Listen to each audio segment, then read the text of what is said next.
백성이 이제 십계명이 하나님의 음성으로 이스라엘 백성들에게 들려졌던 거잖아요. 그리고 배후에 하는 거예요.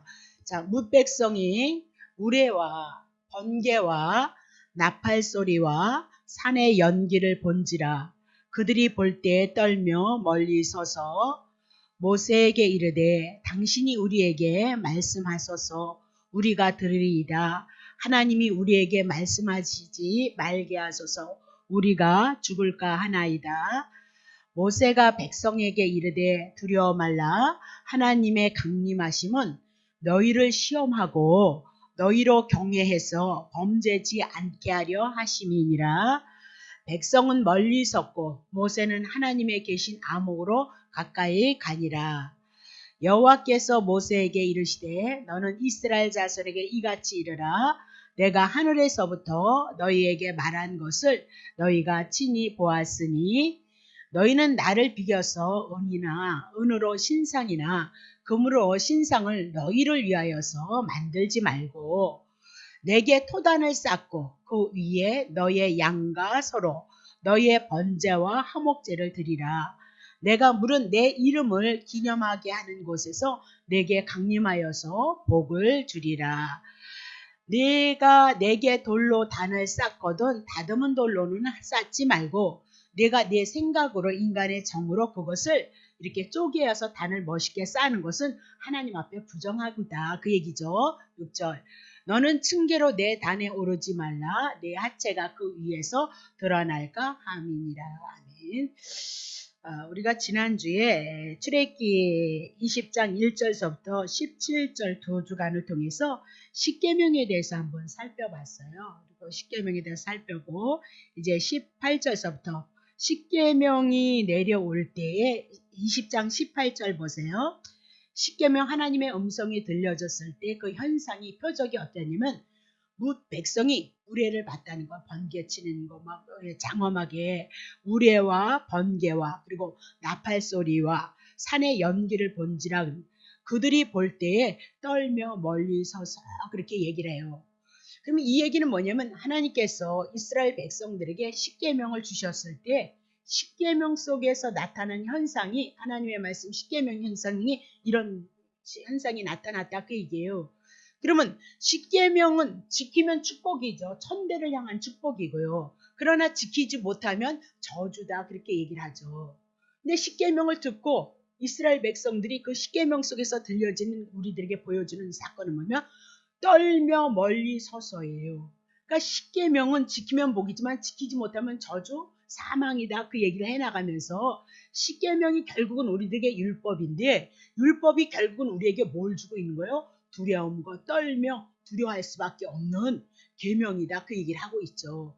그럼 이스라엘 백성은 이미 나도 창세기서부터 이스라엘 백성의 출애굽에 대한 그 사건을 향해서 펼쳐 나오면서 그들에게는 문자적으로는 이렇게 하나님의 말씀이 십계명이 내려왔지만 음으로 그들은 하나님께서 주신 선악과를 통해서 주셨던 말씀, 그렇죠? 그리고 아브라함을 향해서 명하셨던 그런 말씀들을 통해서 하나님의 법이 그들에게 각인이 되어져 있었다. 이건 구체적으로 이제 하나님께서 율법이 무엇인가, 하나님이 누구인가를 드러내기 위해서 우리들에게 십계명을 드러냈는데 십계명 자체가 우리들에게 축복이 아니고 율법이란 우리가 지키지 못함으로 너네들 죄인이라는 것을 알게 하시는데 뭐래요? 떨며 멀리 서서 그렇게 얘기를 하고 있는 거죠. 자, 그러면 19절에 보세요. 19절. 모세에게 이르시되 당신이 우리에게 말씀하소서 그렇게 임서 우리가 듣겠습니다. 그렇게 얘기를 하네요. 그럼 누구를 통해서 듣겠다는 거야? 하나님이 직접 들려주는 그 말씀은 무섭고 두렵고 떨립니다. 그러니까 그 말씀을 듣다 보면 자기는 죽을 것 같으니까 당신이 모세가 중보자로서 우리들에게 말씀해 주기를 원합니다. 그렇게 고백을 하고 있는 거죠.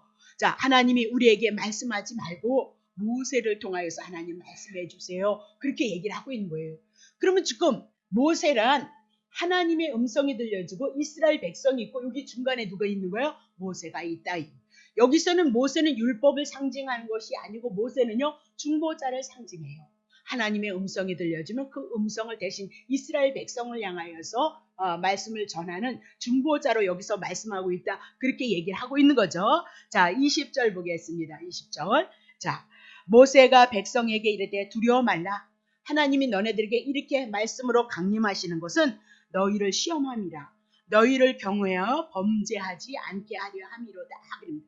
자, 그러면 십계명을 지키라는 얘기냐? 그런 얘기가 아니고, 자, 하나님께서 강림하신 것은 너희를 시험하고 너희로 경외하여서 범죄하지 않게 하려 하심이라. 그렇게 얘기를 하고 있는 거죠. 그럼 이스라엘 백성이 하나님을 경외함으로 하나님 앞에 범죄하지 않기를 원한다. 그 얘기는 이스라엘 백성이 여호와 하나님을 잊어버리지 않기를 원한다는 거예요. 이스라엘 하나님을 배반하지 않기를 원한다. 그렇게 얘기를 하고 있거든요.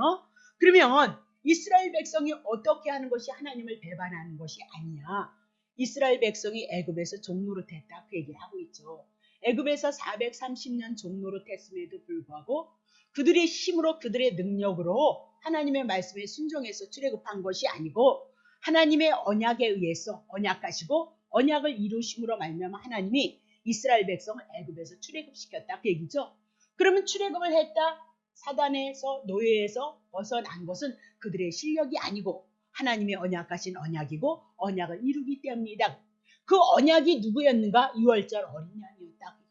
유월절 어린 양으로 말미암아 이스라엘 백성이 출애굽했으니까 어디에서 무엇을 하든지 가나안 땅을 향하여서 갈지라도 하나님께서 이스라엘 백성에게 여호와를 통해서 애굽 출애굽한 거 잊어버리면 안 된다. 그렇게 얘기하고 그 은혜 붙잡고 늘 하나님을 사랑하고 하나님을 경외하도록 하라. 그렇게 얘기를 하고 있는 거죠. 자, 그렇다면 신약에 와서 그건 그림자예요. 유월절 어린 양으로 출애굽을 했다면 예수 그리스도께서 죄 사망의 문제를 해결하기 위해서 십자가에서 여러분과 나를 위해서 죽으심으로 말미암아 우리가 하나님의 자녀가 되어지고 하나님의 생명의 역사가 우리 안에 함께하고 있다. 그 얘기죠. 그렇다면 우리는 하나님을 어떻게 섬길 것이냐. 예수 그리스도를 통해서 주신 그 은혜와 그 사랑 잊어버리면 안 된다. 그 얘기죠. 그 은혜에 따라서 늘 은혜를 잊고 사랑하고 있는 것을 기억하고 늘 예수님을 사랑하고 섬기는 자리에 머물러야 된다. 그렇게 얘기를 해나가고 있는 겁니다. 자, 21절 보세요.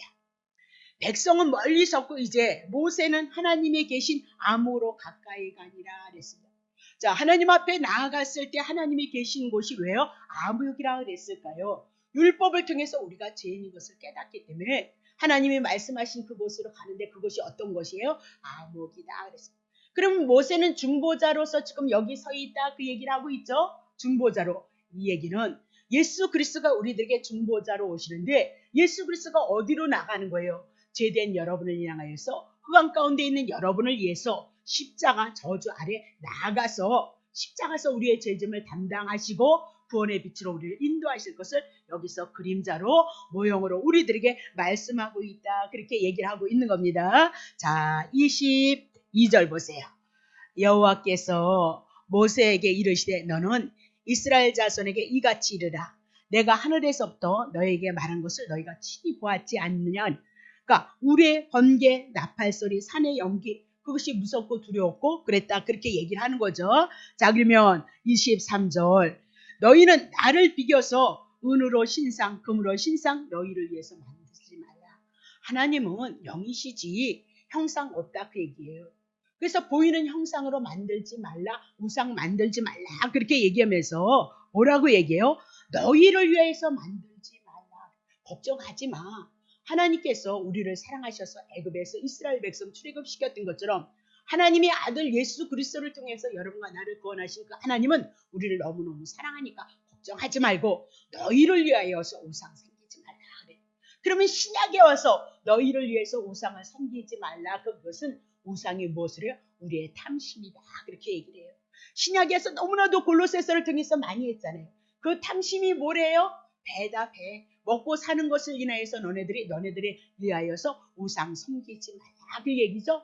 그럼 그 탐심이란 곧 우리의 육체를 위해서 우리 자신을 위해서 하나님처럼 섬기는 거. 이제는 예수 그리스도 하나님으로 통해서 이스라엘 백성이 유월절 어린 양을 인하여서 하나님의 은혜를 입었으니까 그 은혜 붙잡고 자기를 위해서 사는 것이 아니라 그 구원을 이루신 하나님을 위해서 하나님을 섬기는 자들이 되어져야 되고, 신약에 와서는 언제든지 복음 하나 붙잡고 예수 그리스도께서 우리를 위해서 죽으셨던 은혜 사랑 붙잡고 그분을 사랑하고 그분을 섬기는 그 삶 안에 우리의 삶이 있어야 된다. 그렇게 얘기를 하고 있는 거예요. 그렇죠? 다시 보겠어요. 자, 24절 봅니다. 자, 내가 토단을 쌓고, 내게 하나님 앞에는 토단을 쌓으라는 거예요. 그러면 토단이다 그렇게 얘기했을 때 토단이면 그냥 순수한 흙이다 그 얘기를 하고 있어요. 자, 자연석이다 진흙이다 그것으로 쌓으라, 하나님의 제단을 쌓으라 그렇게 얘기를 하고 있거든요. 그런데 토단 위에 단위에 뭐 놓으래요? 너의 양과 소를 너의 번제와 화목제로 드리라. 네. 6월절 어린 양 다음에 우린 4개 나가니까 이게 뒤에 있는 거잖아요. 그렇죠? 처음으로 여기서 뭐가 나와요? 양과 소가 나오고 번제와 화목제가 나오고 있는 거예요. 6월절 어린 양은 출애굽기 12장을 통해서 이미 나도 나왔는데 그 토단을 하나님 앞에 제단을 쌓는데 제단을 어떻게 쌓아요? 네, 토단으로 쌓고 그렇게 얘기를 해요. 그래서 토단이란 자연습이다 진흙이다 그렇게 얘기를 하고 그 위에 양과 소와 번제와 화목제를 드리라. 그러면 내가 내 이름을 기념하는 곳에서 내게 강림하여서 뭐 주신대요? 복 주시겠다 그렇게 얘기를 해요. 그러면 이 복은 이미 나도 여러분에게 풀어드렸어요. 잠깐 얘기하면 하나님께서 말씀하시는 곳에서 하나님 앞에 제단을 쌓는 거예요. 그럼 궁극적으로 그 제단이 어디냐면 토단이 어디면 번제단인 거죠. 성막에 가면 번제단이 있고 나중에 가면 솔로몬이 하나님의 성전을 짓죠. 그 성전에서 하나님 앞에 제사를 드린다. 쉽게 얘기하면 구약의 교회를 가서 하나님 앞에 제사 드리라 그 얘기죠. 뭘로 제사 드려요? 양과 소로 번제를 드리고 화목제를. 왜 번제예요? 온전히 하나님이 언약하신 예수 그리스도가 하나님 앞에 헌신할 것을 말씀하시고 하나님 앞에 그 헌신된 하나님의 어린 양 예수 그리스도는 우리들에게 화목제물, 죄인을 위해서 죽으셨던 그 화목제물이 되어진다 그렇게 얘기를 하고 있죠.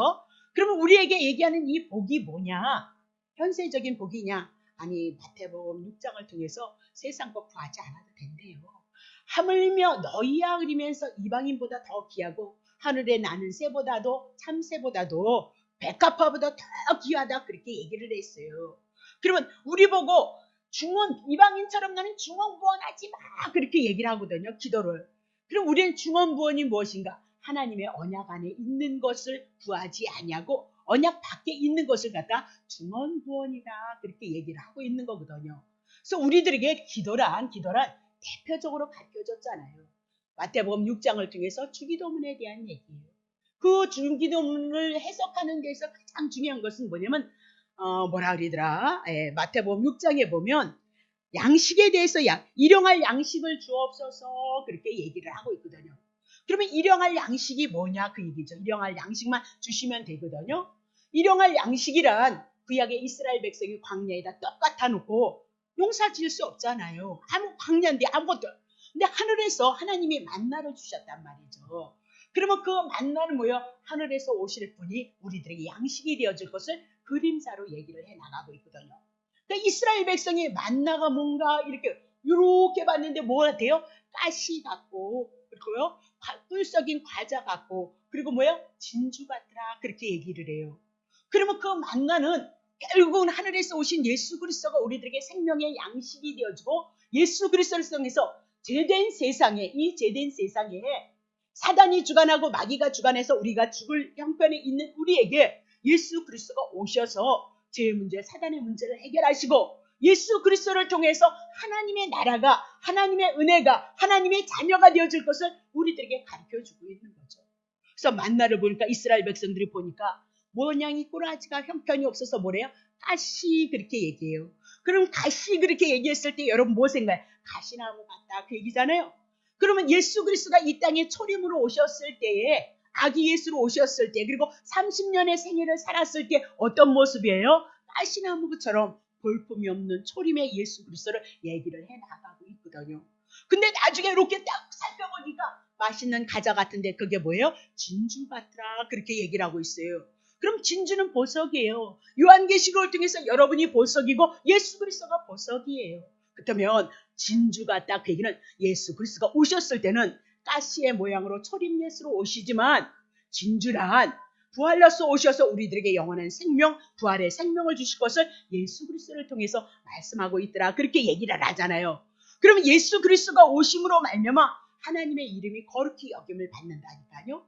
죄된 우리가 이제 예수 그리스도를 위해서 구원을 얻음으로 말미암아 우리를 통하여서 우리가 거룩해짐으로 말미암아 하나님의 이름이 거룩함이 회복되어지고 있는 거죠. 왜? 하나님의 것을 다 마귀에게 죄에게 뺏겨서 하나님의 이름 명예가 지금 손상을 당하고 있잖아요. 하나님의 영광이 마귀에게 다 뺏겨서 지금 손상을 당하고 있기 때문에 해방을 당하고 있기 때문에 전지전능하신 하나님께서 그 마귀에게 자기의 것을 뺏길 수가 있겠어요? 하나님의 이름을 하나님의 영예를 더럽힐 수 있겠느냐 그 얘기예요. 그 하나님의 이름을 위해서 하나님은 일하시니까 걱정하지 말라 그렇게 얘기를 하고 있는 거잖아요. 그렇죠? 그래서 하늘에서 하나님의 나라 천국이 있었던 것처럼 에덴에서 아담과 하와가 어떻게 살았냐 그 얘기죠. 오늘 예수 그리스도를 통해서 우리는 그것을 향해서 하나님이 회복시키는 작업을 해 나가고 있다 그렇게 얘기하면서 어떻게 해요? 일용할 양식으로 우리의 죄가 사해지기 때문이다 그렇게 얘기하고 일용할 양식 예수 그리스도를 인해서 악에서 시험에서 우리가 덜 사단의 문제 해결했다 그렇게 얘기를 하고 있잖아요. 그러니 너네들 구하고 자꾸 두드려야 될 것은 이미나도 하나님이 언약하신 예수 그리스도가 이 땅에 왔으니 예수 구하라는 거예요. 예수 찾으라는 거예요. 그래서 그 예수 그리스도를 통해서 하나님의 나라가 내 안에 내 심령에 천국이 우리에게 임하면 끝난다 그 얘기예요. 근데 예수가 우리 안에 들어오지 아니하면 그리스도를 통해서 우리가 하나님의 나라가 우리에게 임하지 아니하면 우린 육에 속해 있는 자다 그렇게 얘기를 하고 있어요. 제가 늘 하나님 앞에 죄송하게 생각하는 것은 제가 그래도 목사잖아요. 그러면 이 십자가의 사건 복음을 전하면서 하나님의 은혜와 사랑을 우리는 알아가고 있거든요. 근데 삶 속에서 어려움이 오거나 힘듦이 오면 십자가를 통해서 주신 은혜 사랑 그것이 어떤 때는 무감각해질 때가 있어요. 그럼 제가 하나님 앞에 무섭죠. 그런 게 무서운 거 아닌가요? 내 안에 공고함이 있으므로 이 공고함을 통해서 예수님을 찾고 예수님의 은혜를 입을 수 있는 것은 그건 복이에요. 너무 아파서 그렇지만. 근데 무감각한 것은 정말 무서운 거예요. 은혜도 없고 사랑도 없고 그렇죠? 답답함도 없이 이렇게 무감각한 상태 속에서 그리스도가 없다면 그건 육이고 그건 죽어있는 심령 아닌가요? 저는 주님 앞에 늘 그렇게 얘기해요. 어떤 때는 마음의 아픔이나 어떤 것들이 와지면 그런 것들이 가려지잖아요. 육을 입었으니까 근심하고 걱정해야 되잖아요. 그렇죠? 그래서 그리스도가 내 안에서 운행되어지지 않고 내가 그것을 붙잡지 않았을 때는 전 그때가 제일 무섭던데 주님은 이러시면 안 됩니다. 내 안에서 무감각하면 안 됩니다. 그러니까 그때마다 저는 어디로 간다 그랬어요? 하나님의 말씀 복음 예수 그리스도를 만나기 위해서 성경으로 온다 그렇게 얘기를 했어요. 자 그러면 내가 이 얘기를 왜 하는지 모르겠네. 처음에 했던 것으로 가야 되는데 복에 대한 얘기예요. 복이란 우리들에게 누구를 만나는 거예요? 죄인된 여러분과 내가 사망이 여러분을 주작하고 있고 사단이 여러분을 끌고 다니고 있는데 번제로서 화목제로서 양과 서로 오실 예수 그리스도를 만남으로 그것이 복의 출발점이 되어진다. 그렇게 얘기를 하고 있어요. 복의 출발점. 영생, 제 가운데 사단에게 이 땅에 묶여있는 여러분과 내가 이제 번제가 되시고 화목제가 되고 양과 서로 오시는 예수 그리스도를 인하여서 그 구원에 대한 은혜를 가지고 하나님 앞에 감사함으로 나아가고 그분을 기념하는 그곳에서 뭐 주시겠대요? 복을 주시겠다. 그렇게 얘기해요. 그것이 복의 출발점이다. 그래서 예수님 아는 것만큼 하나님의 은혜의 역사는 여러분을 향해서 있게끔 되어진다. 그렇게 얘기를 하고 있는 거죠. 자, 그러면 다시 보겠어요. 토단으로 쌓아라. 그렇게 얘기를 하고 있죠. 25절 보겠습니다. 자, 내가 내게 돌로 단을 쌓거든 다듬지 말라는 거예요. 인위적으로 인간의 생각을 이렇게 하면 좋겠지, 이렇게 하면 좋겠지, 이렇게 하면 좋겠지, 이렇게 다듬은 돌로 쌓지 말라. 인간의 생각, 인간의 지혜, 그곳으로 들어갈 필요가 없다. 그렇게 얘기를 하고 있는 거죠. 특별히 하나님의 사랑이나 하나님의 정성, 그거 들어가지 않아도 된다. 특별히 인간이 인위적으로 모든 것을 만들 필요가 없다. 그렇게 얘기를 하고 있어요. 다듬은 돌로 쌓지 말라. 내가 정으로 인간의 생각으로 인간의 힘으로 그것을 쪼아서 이렇게 단을 만들면 오히려 부정하다. 그러면 단은 무엇이 단이 되어지는 거예요? 예, 토단은 그냥 하나님께서 주신 순수한 하나님이 허락하신 뭐로 쌓는 거예요? 양과 소로 번제로 화목제로 쌓아야. 그러니까 온전한 복음 전하라 그 얘기죠. 그래서 가인이 드렸던 제사는 안 받아요. 육신의 소산으로 드려서 육이에요. 그건 영이 아니에요. 그래서 받지를 않잖아요. 가인의 제사는요. 양 잡아서 하나님 앞에 드리면 오실 예수 그리스도가 아벨을 통해서 하나님의 구원의 역사를 이룰 것을 바라보고 드렸던 것은 하나님 앞에 제사가 연락이 되어졌다 그렇게 얘기를 하고 있는 거죠. 그러면 단위에는 제물은 뭐만 되어지는 거예요? 양만 되고 소만 되고 온전히 예수 그리스도밖에 없다. 그러면 중보자로서 토다는 누구밖에 없어요? 죄인들의 중보자인 예수 그리스도 한 분이면 된다. 다른 것으로 인위적으로 싸울 필요가 없다. 오히려 거기다 뭐 했니 하면 간증이 뭐가 많아요. 예수님은 이렇게 하셨고 이렇게 하셨습니다. 이렇게 말씀 한마디로 예수님을 끝나면 되는데 인간의 방법이 가미되니까 40일 기도 뭐 하나님 앞에 했어요. 뭐 했어요. 그러다 보니까 예수님은 옆으로 찌그러지고 누구만 있어요? 인간의 행위만 드러냈어요. 그것이 다 어디에 속한 거예요? 율법에 속한 것이다. 그렇게 얘기해요.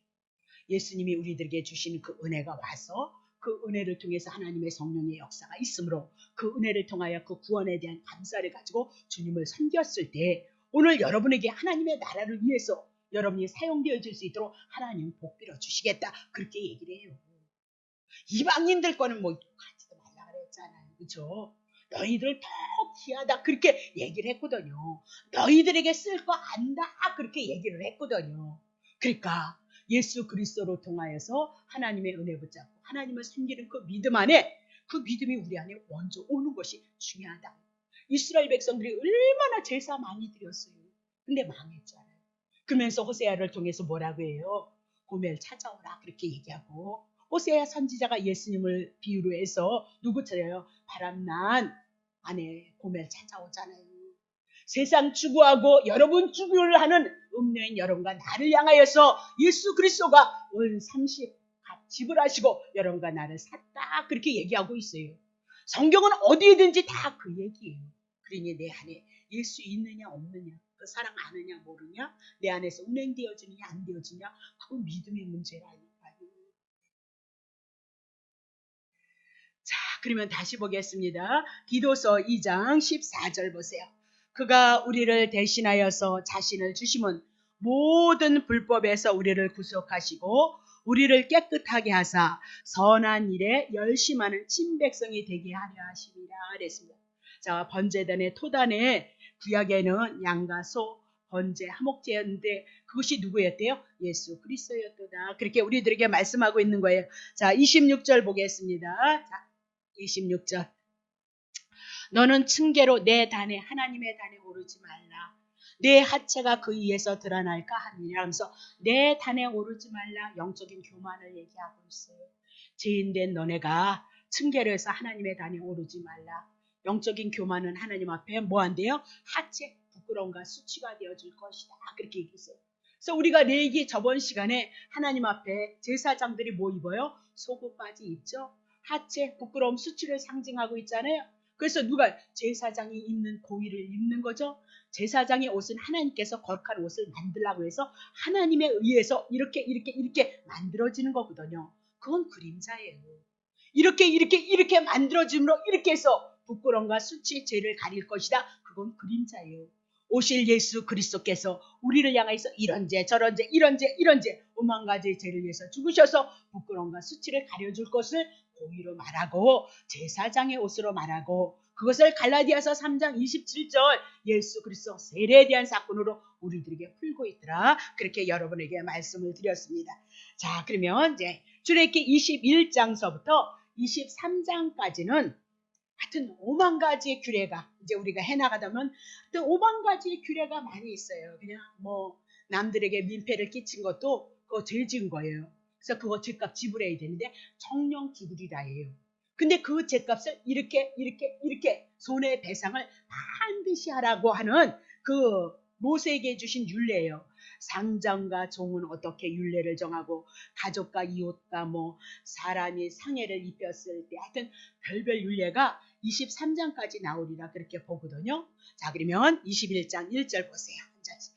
내가 백성 앞에 세울 율례는 이러하니라 그랬습니다. 그러면 율례가 뭐냐면은 그냥 판결하다 그렇게 어떤 건 이렇게 하고 이렇게.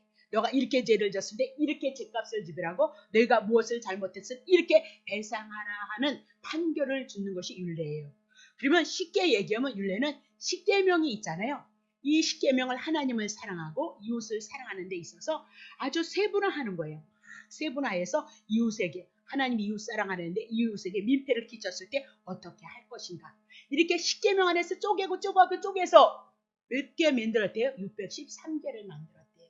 그럼 613개 계명 끌고 다니면서 지킬 수 있겠어요? 못 지키겠어요? 1계명도 못 지킨다 그 얘기를 하고 있는 거죠. 그러므로 여러분과 나는 죄인이다. 우리가 우리나라의 법에 대해서 다 모르듯이 이스라엘 백성도 5만 가지의 법이 있어서 무슨 법이 있는지도 몰라요. 근데 율법을 잘 지키면 축복이다 그렇게 얘기를 것은 수건이 가렸다 그렇게 얘기를 하고 있는 거죠. 자, 그러면 율법은 십계명 율례를 왜 줬느냐? 여호와 하나님을 잊지 말라. 하나님을 섬기기 위해서 이스라엘 백성에게 이 계명 줬다. 그러면 하나님을 섬기기 위해서는 이 계명을 지켜야 되는데 이스라엘 백성이 계명 지키지 않죠. 하나님을 향하여서 원망과 불평하는 일들이 너무너무 많다. 그러면 죄값 정령 준주 예수가 죽어야 되는데 누가 오실 거예요? 예수 그리스도가 오셔서 이 우리가 배상해야 될 모든 것을 누가 다 배상할 거예요? 예수님이 오셔서 다 배상할 것이다. 이제 신난 거죠, 여러분. 그죠? 그래서 어디든지 은혜가 안 오면 신구약의 모든 성경은 예수를 증거하니까 예수를 증거한다? 복음 증거하는 거죠. 복음 증거한다? 그렇다면 우리에게 기쁜 소식밖에는 나올 것이 없다 그 얘기예요. 어디를 펴도 우리에겐 기쁜 소식이지 율법에 멍해주지 않는다. 그렇게 얘기를 하고 있는 거죠. 자, 그러면 구약의 모든 말씀도 그렇고 구약의 모든 사건들도 하나님의 은혜, 하나님의 복음을 우리들에게 그림자로 모형으로 예수 그리스도를 증거하고 있다 그 얘기죠. 자, 고린도후서 3장 13절 우선 조금 하고 다시 풀게요. 자, 고린도후서 3장 13절 우리는 모세가 이스라엘 자손들로 장사 없어질 것을 결국 주목치 못하게 하려고 수건을 그 얼굴에 쓴 것 같지 않아요. 사도 바울의 일행이 하나님의 말씀을 전했어요. 근데 사도 바울이 전하는 이 하나님의 말씀은 모세하고는 다르다 그렇게 얘기를 하고 있어요. 모세가 십계명을 가지고 두 번째 돌판을 가지고 나오는데 하나님이 함께하고 있었던 그 은혜를 인해서 모세의 얼굴에 뭐야? 광채가 났다 그 얘기입니다. 그러니까 어머 이스라엘 백성이 모세의 얼굴을 보고 깜짝 놀란 거죠. 어머 거기에서 광채가 나니까 모세의 말만 들으면 되는 줄 알았어요. 근데 모세는 뭐 갖고 나오는 거야? 두 돌판 갖고 내려오는 거예요. 십계명 갖고 내려오는 거예요. 그러면 십계명은 뭐예요?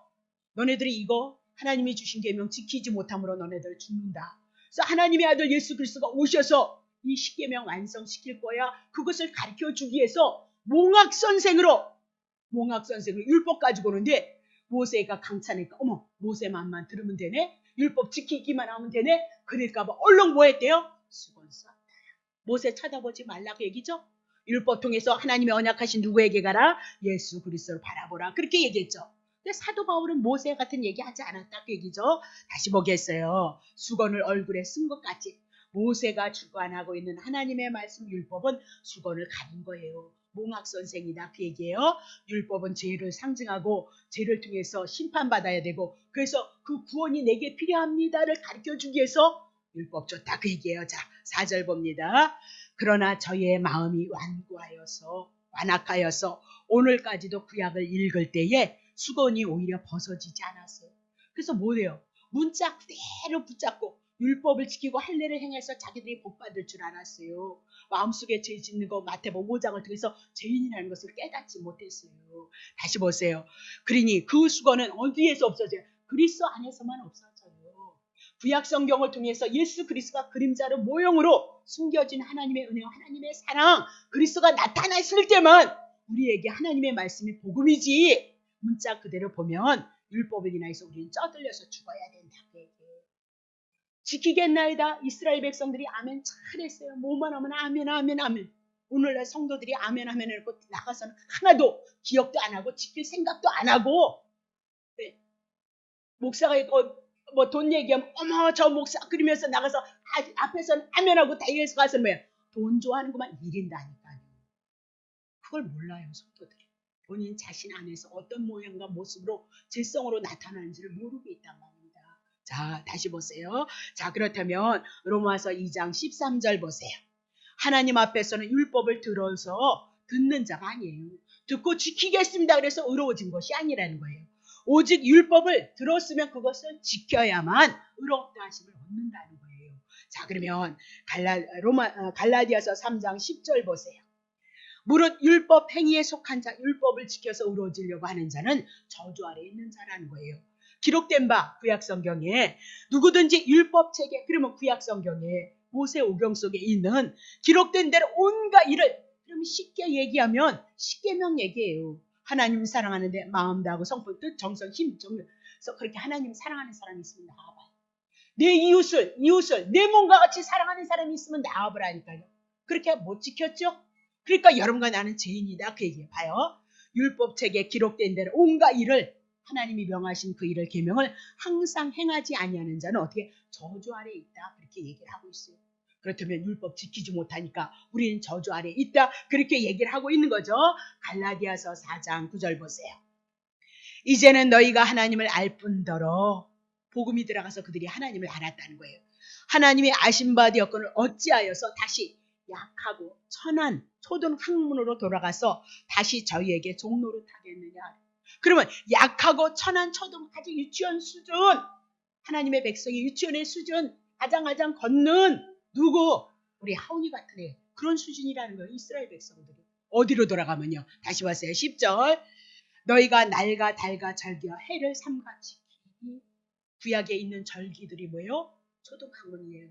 날과 달과 절기를 통해서 누구 증거할 거예요? 예수 그리스도 증거하는데, 예수는 붙잡지 않고 마음이 완악해져서 아직도 율법을 문자로 붙잡고 율법을 지켜서 복을 받는 바리새인들이 저주를 받았다니까요.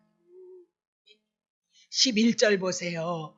내가 너희를 향해서 사도 바울에서 보고 율법을 통해서 죄인이니까 하나님의 언약하신 예수 그리스도, 창세전에 언약하시고 창세기서부터 언약하셨던 그 예수 그리스도를 복음을 전했어요. 율법 그분이 완성시켰어. 왜 완성시켰는지 아니? 너네들 율법 지키지 못하니까 예수님이 율법 다 지켜서 너네들에게 전가시켜 주시기 위해서 율법 지켰다 그 얘기죠. 그래서 거저 주시는 은혜, 내가 율법을 지킨 자가 되어졌기 때문에 이 믿음이 있는 자에게 하나님의 은혜는 부어질 거예요. 하나님의 선한 역사는 거저 주시는 은혜로 나타날 것이라니까요.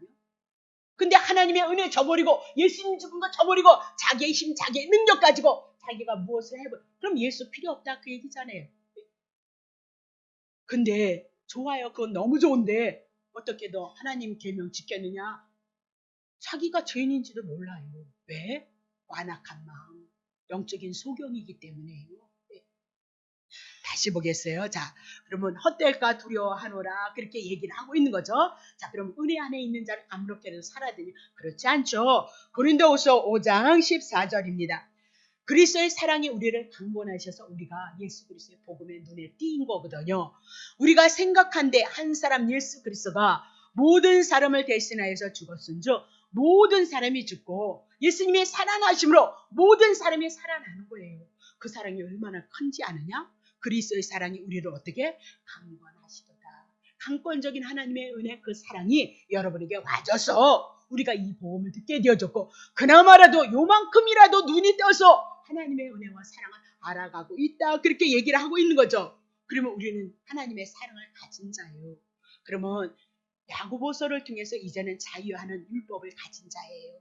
율법을 지켜서 축복받고 저주받는 것이 아니라 그리스도의 사랑이 와서 그 사랑이 내 안에 내주하심으로 그 사랑을 따라서 사랑을 고백해 나가는 사람들이 오늘 여러분과 나다 그렇게 얘기해요. 그래서 제가 그리잖아요. 여러분 마음속에 심령 속에 그리스도의 은혜를 알아가고 그리스도의 은혜가 주장이 되어져서 성령의 인도하심을 받을 수 있도록 해요. 그러면 안 오는데요. 그러면 좋은 것이에요. 네, 아주 너무너무 훌륭하세요. 성령 그 은혜가 왔는데도 불구하고 은혜가 여러분을 붙잡고 이끌어가지 아니하면 여러분은 누구예요? 예? 정말 그의 사랑이 있는 거예요? 복음 안에 붙잡힌 거예요? 구원에 대한 확신이 있는 자예요? 그렇게 물어보고 있는 거예요. 정말 여러분과 내가 하나님의 일을 감당할 때 언제 기뻐요? 예, 말씀을 들어서 은혜가 거저주신 은혜가 와서 기쁘기도 하지만 실제로 그 사랑이 내 안에 내주하셔서 그 사랑을 여러분 작으면 어떻고 크면 어때요? 주님이 주시는 마음 안에서 하는 거잖아요. 그랬을 때 여러분이 그곳에 순종했을 때 여러분 기쁨 있어요, 없어요? 감사 있어요, 없어요? 행복해요, 안 행복해요?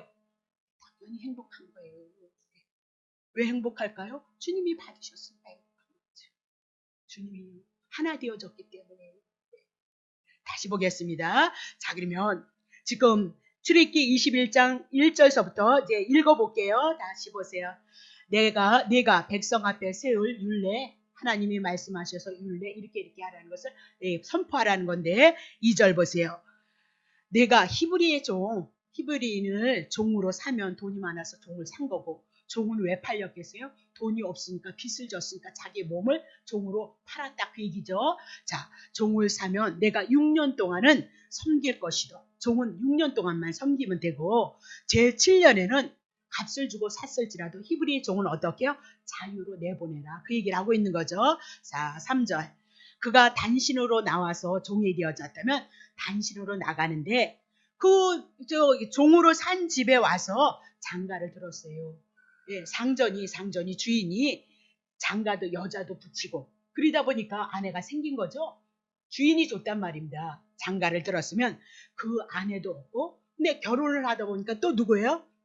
장가를 들었으면 그 아내도 그와 함께 단신으로 나왔으면 단신으로 나갈 것이고, 장가를 들었으면 그 아내도 그와 함께 나가는데 4절 상전이 그에게 아내를 주므로 그 아내가 자녀간 낳았으면, 상전이 아내를 줬다 칩시다. 아내를 줬다면, 상전이 아내를 줬다면, 주인이 아내를 줬다면 그건 누구 거예요? 아내는 누구 거예요? 주인 거다 그 얘기예요. 그랬을 때 또 자녀간 낳았으면 그 아내와 그 자식들은 누구에게요? 상전에게 속한 거다. 자, 종을 샀어요. 히브리 사람이 히브리 종을 샀어요. 히브리 종을 샀는데 이 종을 6년까지 부려먹고 7년을 거저 내보내라 그렇게 얘기를 하고 있는 거거든요. 근데 7년 때 나갈 때 그 7년 전에 주인이 마누라도 주고 또 누굴 낳았어요? 자식도 낳았네. 그랬다면 아내를 누가 줬어요? 주인이 줬다. 그러면 그 아내는 누구 거예요? 종의 아내는 주인 거다 그 얘기예요. 그러면 아내 줬기 때문에 자식을 낳았으니까 그 자식도 누구예요? 그것도 다 주인 것이다 그렇게 얘기해요. 자, 상전에게 속한 것이니 그는 뭐요? 종은 그냥 단신으로 혼자 나가야 된다 그 얘기죠. 5절 보세요.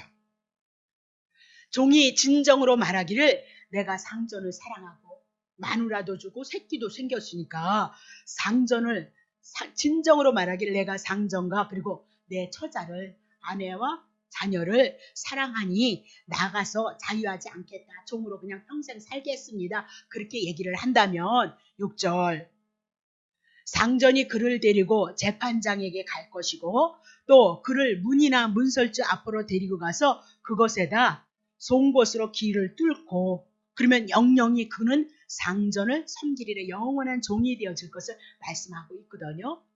자, 그러면 7절 보세요. 7절까지인가요? 예, 거기까지예요. 자, 오늘 이 얘기를 좀 해봅시다. 자, 그러면 이 얘기를요, 조금 더 자세하게 풀어놓은 데가 있어요. 자, 신명기 15장 참 은혜스러워요. 자, 12절서부터 볼게요. 다시 봐요. 내 동종 히브리의 남자가 히브리의 여자가 내게 팔렸다 하자. 그러면 만일 6년을 너를 섬겼거든 7년엔 너는 그를 놓아서 자유하게 하라는 거예요. 3절 그를 놓아 자유하게 할 때에는 공수로 가게 하지 말라는 거예요. 자, 다시 보세요. 4절 내 양무리 중에서 타작마당에서와 포도주 틀에서 그에게 후회 양무리 중에서와 또 타작마당에서와 포도주 틀에서 그에게 나온 것들을 후히 주라. 곧 내 하나님 여호와께서 내게 복을 주신 대로 그에게 줄지니라. 그렇게 얘기를 하고 있어요. 자, 5절 너는 애굽 땅에서 종되었던 것과 내 하나님 여호와께서 너를 속하셨음을 기억하라. 그를 인하여 내가 오늘날 이같이 되게 왜 그렇게 종을 후대를 해야 돼? 너네들도 애굽에서 430년 종을 해봤잖아. 그렇지? 그래 얼마나 고역이었고 노역이었느냐. 근데 하나님께서 어떻게 해요? 6월절 어린 양 대신 죽여서 너네들 구원했잖아. 나올 때 그 문 가지고 나와서 너네들 후히 대접하신 분이 누구예요? 하나님이다. 그 얘기예요. 너네 그거 잊으면 안 된다. 그 얘기예요. 오늘 우리에게도 동일해요. 우리가 영적으로 어둡고 눈이 캄캄하고 심령의 할례를 받지 못해서 그리스도에 대한 은혜와 사랑이 없어서 문제지, 오늘 우리는 하나님이 보시는 입장에서는 하나님의 아들이신 예수 그리스도가 죽으셔서 여러분과 나를 구원하셨다는 거예요. 그리고 구원하시고 이 땅의 삶의 여정 속에 여러분들을 향해서 모든 은혜를 베풀었다. 그 얘기를 하고 있는 거죠. 그 은혜를 안다면, 그 은혜 감사한다면, 지금 너네들처럼 옛날처럼 종으로서 사는 자들을 향하여 하나님의 사랑을 입었다면 그들에게 뭐 베풀래요? 하나님의 사랑 베풀라. 그렇게 얘기를 하고 있는 거예요. 그죠? 자, 6절 봅니다. 종이 만일 너와 내 집을 사랑함으로 너와 동거하기를 좋게 여겨 내게 향하여 내게 주인을 떠나지 아니하겠노라 하거든. 7절. 송곳을 취하여서 그의 길을 문에 대고 뚫으라. 그리하면 그가 영영이 내 종이 되리라. 내 여종에게도 일례로 할지니라. 8절. 그가 6년 동안의 품꾼의 싹을 배나 받을 만큼 너를 섬겼은즉, 배나 받을 만큼 너를 섬겼으니 너는 그를 놓아 자유하게 하기를 어렵게 여기지 말라. 그리하면 내 하나님 여호와께서 너의 범사에 내게 뭘 준대요? 복을 주리라. 그렇게 얘기를 하고 있는 거죠. 자, 그러면 왜 빚을 졌을까요? 왜 종이 되어졌을까? 살다 보니까 어려웠던 거죠. 이러저렇게 살다 보니까 빚을 졌어요. 그 빚을 갚을 길이 없기 때문에 몸으로 종이 되어졌다라고 그렇게 얘기를 하고 있는 거죠. 그러면 자기의 몸을 빚 대신 종으로 팔았다.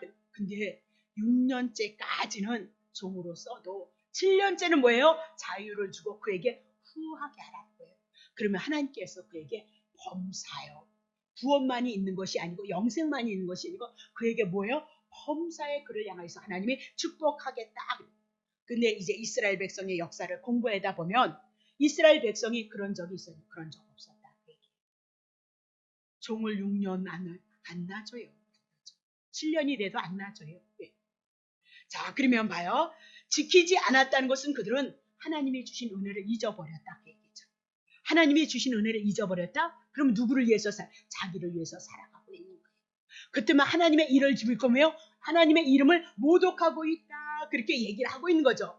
하나님은 하나님이 언약하신 대로 하나님의 언약에 의해서 하나님의 사랑에 의해서 이스라엘 백성을 애굽에서 출애굽시켰다. 그렇게 얘기를 하고 있는 거죠. 자, 근데 하나님께서 그들을 향하여서 어떻게 했대요?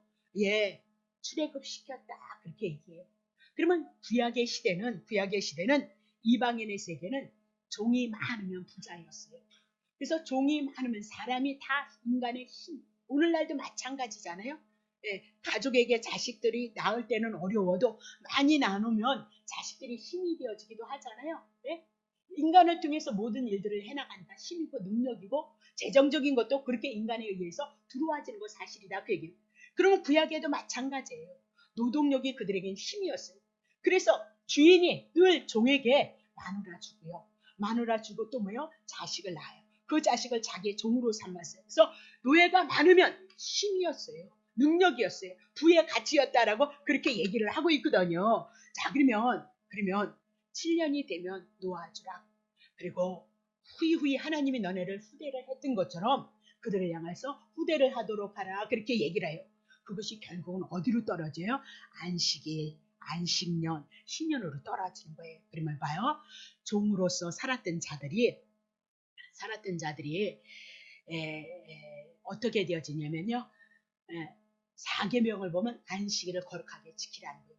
그럼 노예가 쉴 수 있는 시간이 언제 있어요? 예, 6일 안식하는 날, 7일 안식하는 그날만 그날 하루 노예 종들은 쉴 수 있는 거예요. 그러니 6일을 열심히 고단하잖아요. 그렇죠? 고단하니까 무슨 날을 기려? 7일 날이면 안식할 수 있고 쉴 수 있는 날을 기다리고 있다. 그렇게 얘기를 하고 있는 거예요. 자, 그러면 6이라는 숫자는 세상을 상징하고 있는 거예요. 우리가 살아가고 있는 이 세상을 상징하고요. 그러면 7이라는 숫자는 안식을 말해요. 7이라는 숫자는 예수 그리스도가 오셔서 하나님의 율법을 완성시키고 7일날 안식일로 주인으로 우리들에게 오셔서 우리들에게 안식 줄 것을 말씀하고 있다. 그렇게 얘기를 하고 있어. 그래서 안식이란 육신으로 편안해서 안식이 아니에요. 여러분 마음의 고통 그 괴로움, 신경성, 이거 육신의 고통보다 더해요, 사실은. 너무너무 어떻게 해결할 수 없잖아요. 정신적인 문제로 오는 그 고통은 육은 육이 피곤해서 육으로 때우다가 그것도 힘들지만, 그러나 쉬는 시간이 있잖아요. 그러니 정신적인 그 고통은요, 영역에 쉼이 없잖아요. 너무너무 힘들고 너무너무 고통스러운 거거든요. 그러니까 육신으로 우리가 힘을 얻는 것이 아니고, 죄가 있으면 우리는 안심을 못 누려요. 죄에 있으면 사단이 우리를 붙들고 끌고 다니기 때문에 안심이 있을 수가 없어요. 그래서 예수 그리스도께서 죽으시고 3일 만에 부활하시고 예수님에게 제자들에게 왔을 때 죄의 문제, 사단의 문제 해결했으니까 그들에게 무엇으로 오셔요? 내가 너네들에게 평강으로 왔다. 내가 너에게 평안, 그렇게 찾아오시고 있다. 그 얘기죠. 왜 평안이에요? 죄의 문제 해결했고 사망의 문제 해결했고, 이제 예수 그리스도가 예수 믿는 자들에게 성령으로 오셔서 뭐 하실까요? 부활로서, 생명으로서, 평안으로서 오실 것을 우리들에게 말씀하고 있다. 그렇게 얘기를 하고 있는 거죠. 그러면 보세요. 참된 자유가 어디 있는가? 참된 자유가, 자, 출애굽기 21장 5절부터 6절 보세요. 출애굽기 21장, 종이 진정으로 말하기를 내가 상전을 사랑, 주인이 자기를 너무너무 사랑해서 마누라도 주고 또 그 마누라를 통해서 자식도 생겼고 상전도 너무너무 좋았던가 보죠. 그래서 내가 상전과 내 처자를 사랑함으로 나가서 혼자 자유하지 않겠다는 거예요.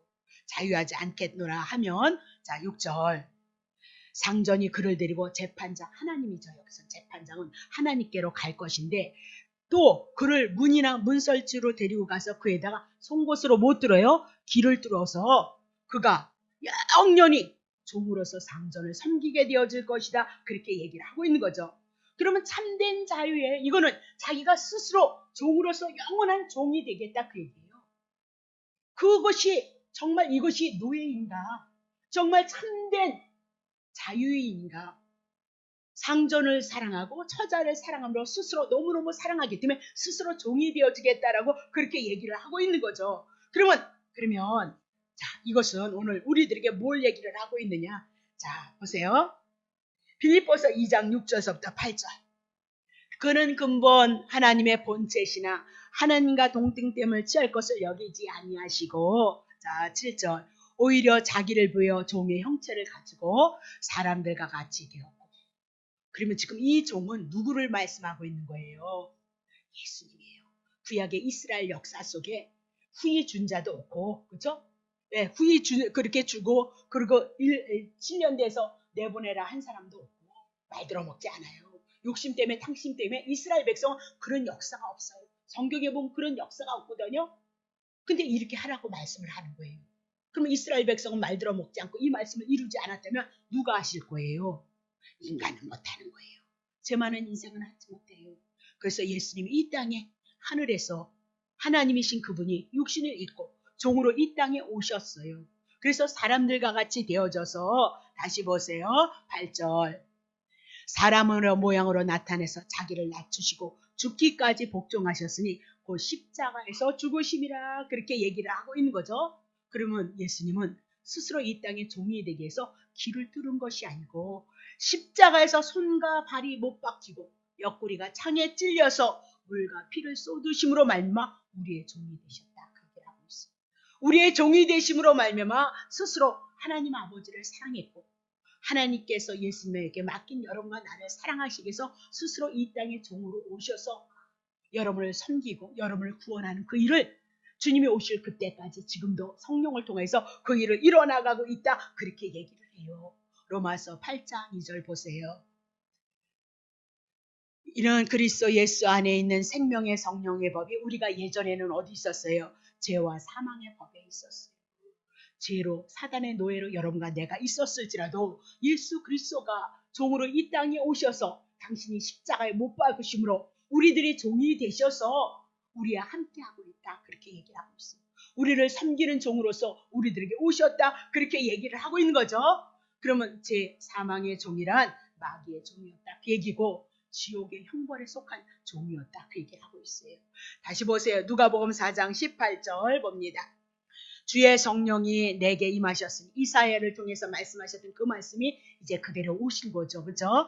이는 가난한 자에게 복음을 전하게 하시고 예수님에게 기름을 부으시고 예수님을 보내셔서 포로된 자에게, 제 가운데 있는 종으로 되어진 노예에게 자유를, 눈먼 자에게 하나님 앞에 소경되어진 자들을 향해서 다시 보게 함을 전파하여 눌린 자, 죄의 종, 사단의 종, 노예로 있던 자에게 자유케 하시고, 자 19절, 주의 은혜에 77이 49, 50년 희년을 향하여서 전파하게 하려 하심이더라. 다시 봅니다. 20절, 책을 덮어 이사야 선지자를 통해서 이사야 61장에 있었던 그 말씀을 이제 해당에 와서 예수님이 그 말씀을 하시고 그 말씀을 덮으시고 앉으시니 해당에 있는 자들이 다 예수님을 이렇게 쳐다보는 거죠. 그 말씀을 이제 풀어 해석해야 되잖아요. 자 21절, 이에 예수께서 저에게 이 글이 이사야, 예수님이 오시기 전에 700년 전에 예수가 오시면 이런 사역을 감당할 것이다,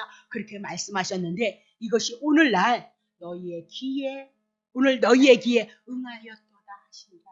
그러면 예수님께서 지금 해당에 와서 이사야를 통해서 61장에 했던 이 말씀이 지금 예수님이 오셔서 이 말씀을 이루셨도다, 그 얘기죠.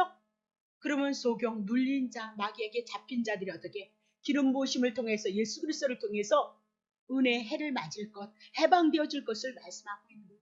그래서 예수님이 오셔서 실제적인 사건이 예수님이 가시는 곳마다 귀신이 떠나가는 것은 죄의 문제, 사망의 문제 떠나가고 사단의 나라 떠나가고 예수 그리스도를 통해서 하나님의 나라가 회복되어지는 것을 보여주는 거죠.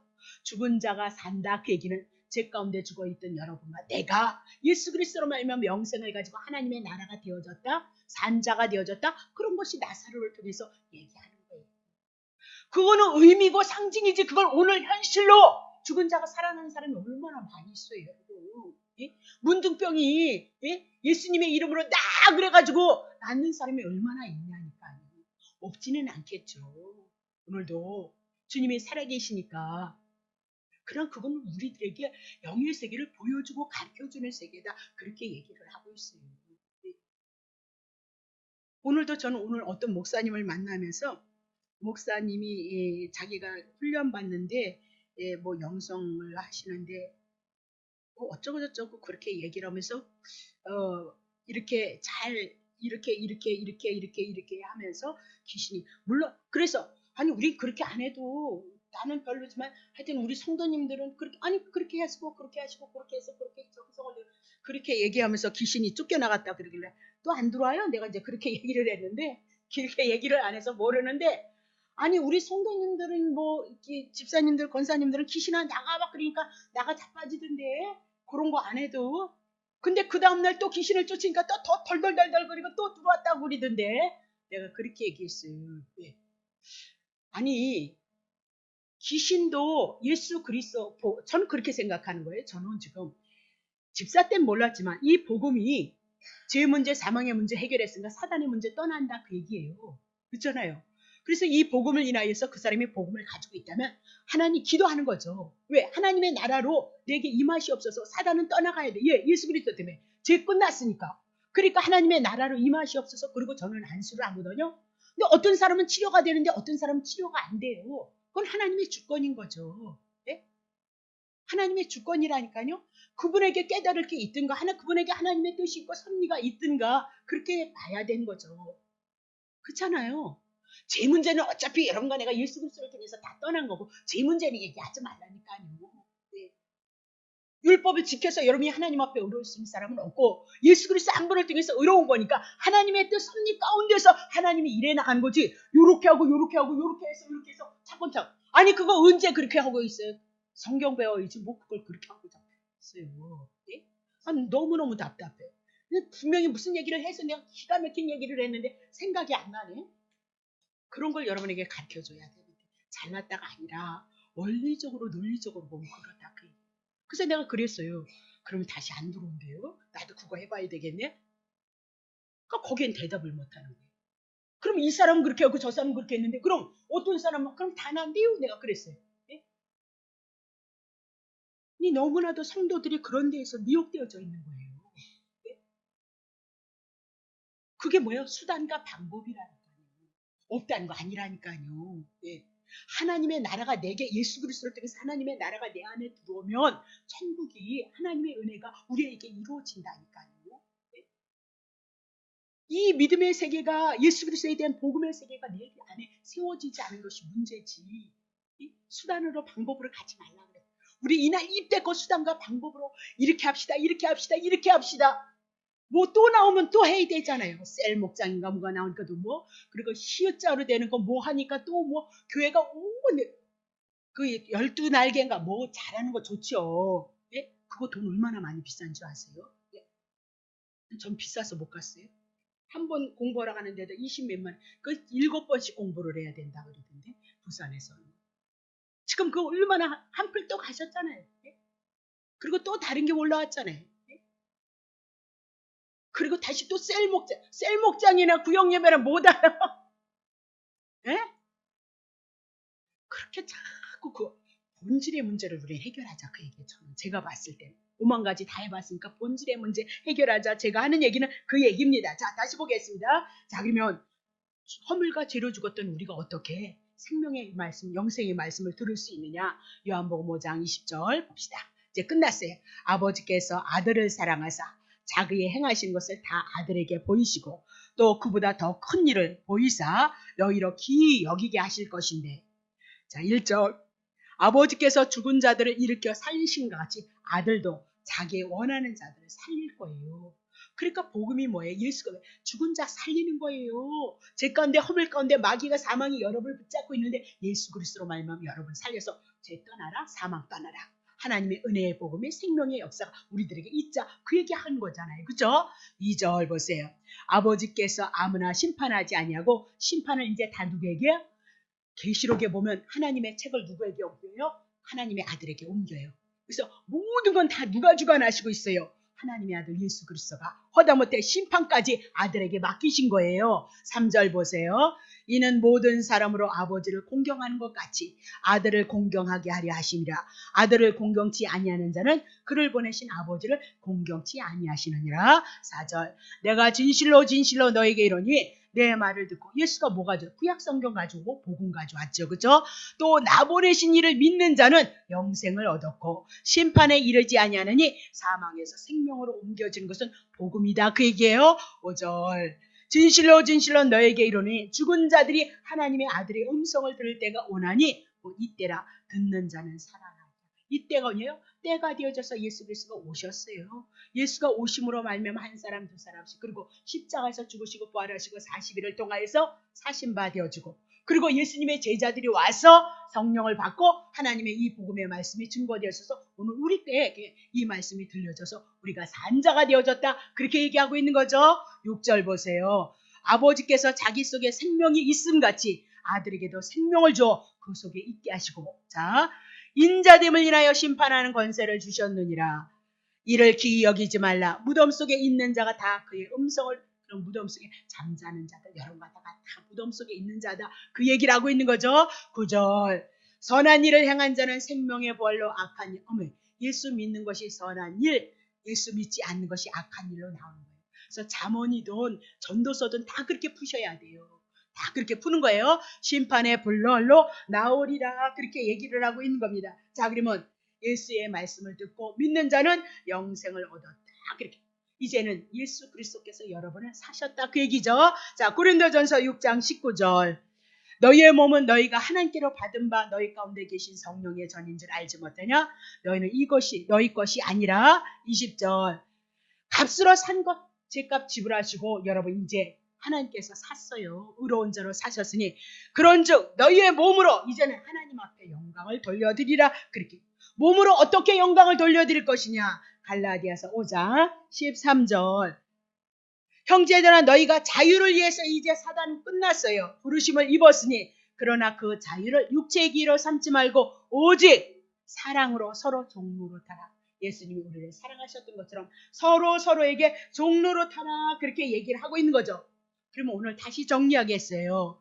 상전이 7년 돼서 나가야 되는데 안 나가겠대. 왜? 상전을 사랑하고 그리고 처자를 사랑하기 때문에 그 사랑해서 종으로 살겠다 그 얘기죠. 그건 노예 아니다. 예수님이 우리를 사랑하셔서 하나님을 사랑하시고 우리를 사랑하셔서 종으로서 여기에 귀에 못 박은 것이 아니라 온몸에 물과 피를 쏟으셔서 종으로서 우리를 섬기러 왔다. 그래서 이제는 예수 그리스도는 종으로서 사랑의 종으로서 우리들에게 그 사랑을 전했으니 그거 우리가 받았다면 오늘 우리는 어떠해야 되겠냐? 사랑으로 종로로 타는 자가 되어야 되지 않겠느냐? 그렇게 얘기하고 구약 성경에 있는 모든 것들은 그림자로 모형으로 누구 증거하세요? 예수님 증거하니까 요거 요렇게 해야 된다. 그것이 아니라 너네들 못해. 이것도 율법이잖아요. 그렇죠? 7년 되면 내어지는데 이스라엘 백성이 말 안 들어 먹잖아요. 율법 못 지킨다니까요. 세부적인 사항이라 그랬어요. 율법이라 그랬어요. 못 지켜요. 그럼 누가 와서 지켜줄 거예요? 예수님이 오셔서 줄 것을 7년 된 종 깃든 거 그것이 예수님이 오셔서 여러분과 나를 위해서 섬기는 종으로 오심을 우리들에게 그림자로 모형으로 말씀하고 있다. 그러니까 별별 게 다 나와. 다음 주에는 이제 딸을 여종으로 팔았으면 그 딸을 팔았을 때 어떻게 할 것인가? 그것도 누가 해줄 건데요? 예수님이 해줄 거예요. 그러니까 성경이 너무너무 재미있는 거예요. 잘만 이해가 된다면 전 최선을 다해서 잘 풀어가지고 오도록 하겠습니다. 기도합시다. 하나님 아버지 고맙습니다.